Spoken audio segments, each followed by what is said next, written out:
Tools are easy. Culture is hard. You can have process maps, PDCA, dashboards, and digital tools.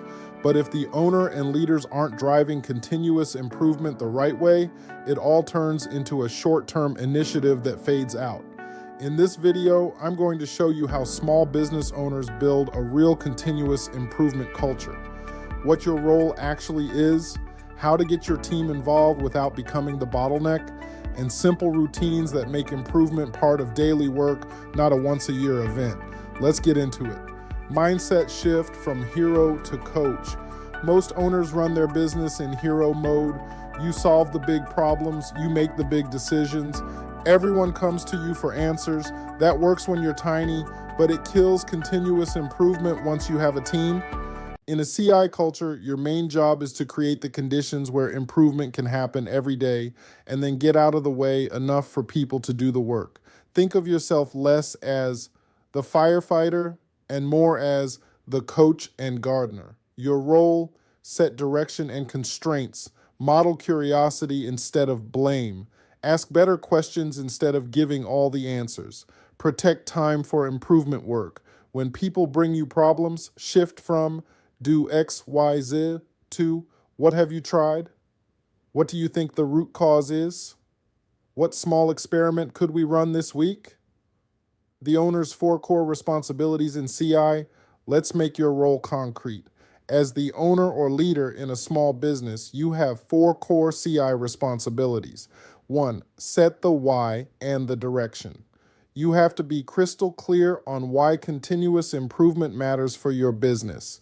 Is it to reduce chaos and firefighting? To improve margins? To deliver a better client experience? Pick 1 to 3 top outcomes and say them often. Then connect your CI efforts to those outcomes. We're improving onboarding to cut delays and protect our reputation. We're standardizing our quoting to improve margin and speed. 2, model the behaviors. People watch what you do more than what you say. So, talk about problems openly as opportunities to learn, not reasons to blame. Share your own improvements. Here's a process I changed for myself and what I learned. Show up to huddles on time and engaged. If you treat CI like a side project, so will everyone else. 3, allocate time and space. You can't say we care about improvement and then fill everyone's schedule to 100% with delivery work. Create structured reflection time. A 15 to 30 minute weekly huddle focused on metrics and improvements. Occasional improvement sprints where parts of the team step back from daily tasks to work on the work. Even a small carve out like 1 to 2 hours per person per week sends a massive signal that improvement is part of their job, not extra credit. 4, remove barriers and protect psychological safety. Your team will stop bringing ideas if they get shot down, get punished for mistakes, or never see anything implemented. Your job is to remove stupid rules and bottlenecks that block progress.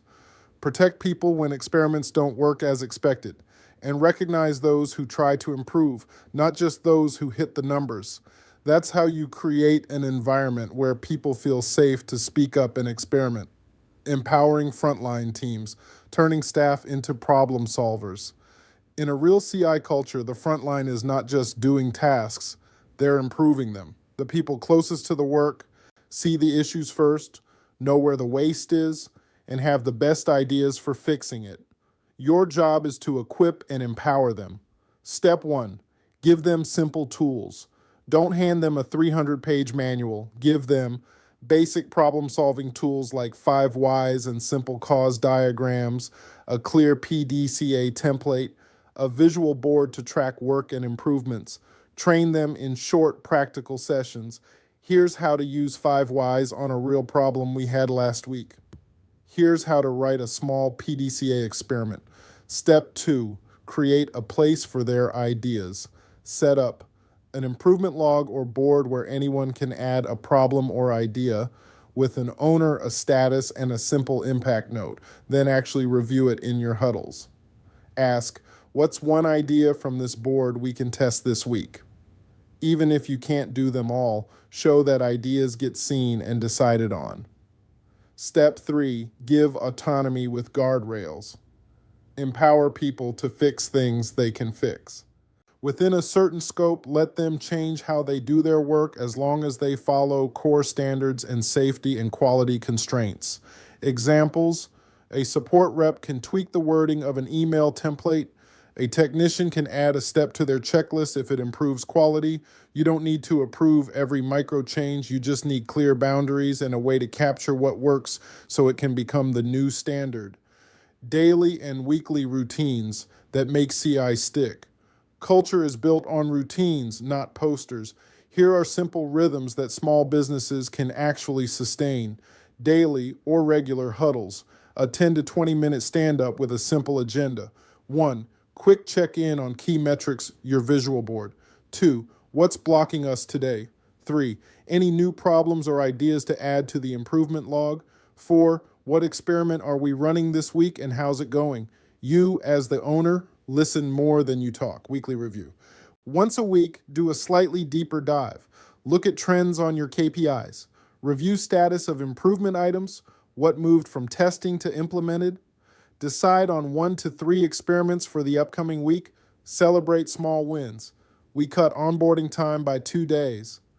We reduced rework on quotes by 30%. Monthly or quarterly reflection. Take a step back periodically. Which processes have improved? What did we learn? Where did we slip back? What do we want to focus on next? This is where you connect CI to the big picture. Revenue, profit, capacity, customer satisfaction. Process owners and scaling beyond the owner. As your CI system matures, you don't want everything running through you. That's where process owners or system owners come in. A process owner is responsible for the health of a specific process, its metrics, its standards, and its improvements over time.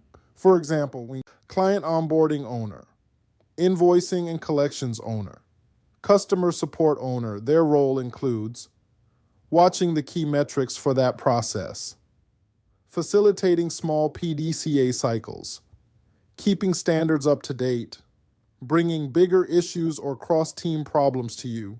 Your role shifts to coaching process owners, aligning their efforts with strategy, and making sure they have time and support to do this work. That's how you scale CI beyond your personal bandwidth. Closing simple action steps. Let's bring it all together. Building a continuous improvement culture in a small business isn't about rolling out a big program or buying a bunch of software. It's about how you lead, shifting from hero to coach, making improvement part of the job, empowering your team to solve problems, and setting up simple routines that keep it going. Here's what I want you to do in the next 7 days. 1. Clarify your why for CI in 1 sentence. 2. Schedule one 20-minute weekly improvement huddle with your team. 3. Create a simple improvement log, board, or sheet, and start capturing problems and ideas. 4. In that first huddle, pick one small experiment to run using PDCA. If you want help stepping into this leadership role and building your CI culture, hit like, subscribe, and comment CI culture below, along with what kind of business you run. I'll keep making videos that show you not just the tools and tech, but the leadership habits that turn continuous improvement into the way your business operates every day.